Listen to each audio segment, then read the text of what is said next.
பாரிஸில் அண்மையில் இப்போ சில நாட்களுக்கு முன்பு பயங்கரவாத தாக்குதலை மேற்கொள்றதுக்கு திட்டமிட்டிருந்த 3 பெண்கள் கைது செய்யப்பட்டிருக்கணும். அதைத்தான் இதில் இருக்க பார்க்க போகிறோம். இதில் என்ன இப்போ இந்த நத்தார் எல்லாம் பெறுது, நீ டிசம்பர் மாதங்கள் மார்கழி மாதங்கள் வருகின்ற வேளையில் அதிகமாக நத்தார் வேளைகளில் தான் இந்த ஐரோப்பிய நாடுகளில் இந்த பயங்கரவாத தாக்குதல்கள் மேற்கொள்ளப்படுகிறது. ஆகவே அதுக்கு ஒரு ஆயத்தமாக தாக்குதல் மேற்கொள்ள இருந்த 3 பெண்களை தான் இப்போ அண்மையில் போலீசாரால் கைது செய்யப்பட்டிருக்கிறார்கள். ஆகவே இந்த விழா நடைபெறுகிற இனியெல்லாம் கிறிஸ்துமஸ் எல்லாம் வருது. இப்போ நான் சொன்ன மாதிரி இந்த காலங்களில் அதிகமாக மக்கள் கூடுகின்ற இடங்கள், இப்படியான இடங்களுக்கு நீங்கள் தேவையில்லாமல் போவதை கொஞ்சம் தவிர்ப்பது நல்லது. ஏனென்றால் இந்த ஏற்கனவே பல வருடங்களாக இப்படியான நேரங்களில் தான், இந்த கிறிஸ்துமஸ் வார நேரங்களில் தான் இந்த தாக்குதல்கள் எல்லாம் நடைபெறுகிறது. வானத்தை விட்டு ஆக்களை கொள்றது, பெரிய கேமியோ லொரியில கொண்டு போய் ஏற்றி கொண்டு போய், ஜெர்மனியில எல்லாம் உங்களுக்கு தெரியும், சென்ற வருடம் கேள்விப்பட்டிருப்பீங்க, பெரிய லொரியால மக்களை நசிச்சு கொள்றது, கத்தியால குத்துறது எல்லாம் இப்படியான ஒரு பெருநாட்கள்ல தான் நடக்கிறது. இப்போ அதே மாதிரி இப்போ டிசம்பர் மாதம் நத்தாரெல்லாம் நெருங்குற டைமில் இப்போ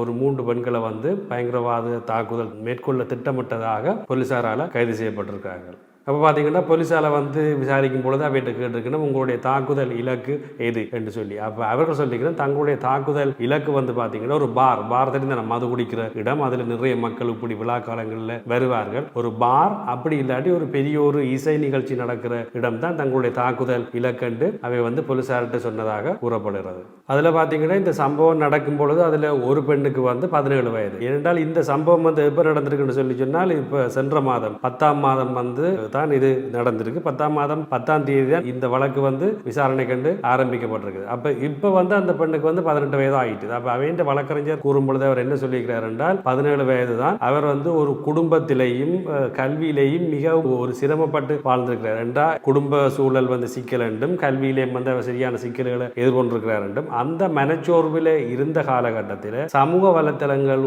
ஊடாக இந்த தீவிரவாத குழுக்கள் மூலமாக அவ மூளைச்சலவை செய்யப்பட்டு இப்படி ஒரு செயலுக்குள்ள வந்துட்டான்னு சொல்லியிருக்கிறார். அப்ப இதுல இருந்து ஒன்றை தெரிஞ்சு கொள்ளணும் என்றால், இந்த சமூக வலைத்தளங்கள் என்றது கத்தி மாதிரி மிக கவனமாக பயன்படுத்தாட்டி அது எங்களே திரும்ப தாக்கிடும். அப்ப இப்படியான சின்ன பிள்ளைகள், அதாவது மைனர் பிள்ளைகள் சமூக வலைத்தளங்களை பாவிக்கும் பொழுது பெற்றோர்கள் மிக கவனமாக இருக்க வேண்டும். இவர்கள் பாருங்க, இப்ப இந்த பிள்ளை 17 வயதிலேயே இப்படி ஒரு தீவிரவாத எண்ணம் கொண்ட குழுக்களால மூளைச்செலவை செய்து இப்படி ஒரு சூழலுக்கு கொண்டு விட்டுட்டாங்க. இனி இந்த பிள்ளைகள் எதிர்காலம் மிக கேள்விக்குறிதான். என்றால் ஒரு நாட்டை தாக்குறதுக்கு பயங்கரவாத திட்டமிட்டதுன்றதே அது ஒரு மிகப்பெரிய ஒரு பாரிய குற்றம். இனி சரி, கதை சரி. அப்ப இனி சட்டங்கள் இவையெல்லாம் சட்டத்தின் பிடியிலிருந்து இது மாதிரியானார்கள் தப்பவே முடியாது. ஆனால் இந்த சின்ன வயது பிள்ளைகள் அதிகம் சமூக வலைத்தளங்களை பயன்படுத்துறதால மிக இலகுவாக இது மாதிரியான தீவிர எண்ணம் கொண்டவர்களால மூளைச்செலவை செய்துதான் அவர்கள் இப்படியான செயலை இந்த பிள்ளைகளை செய்ய வைக்கிறார்கள்.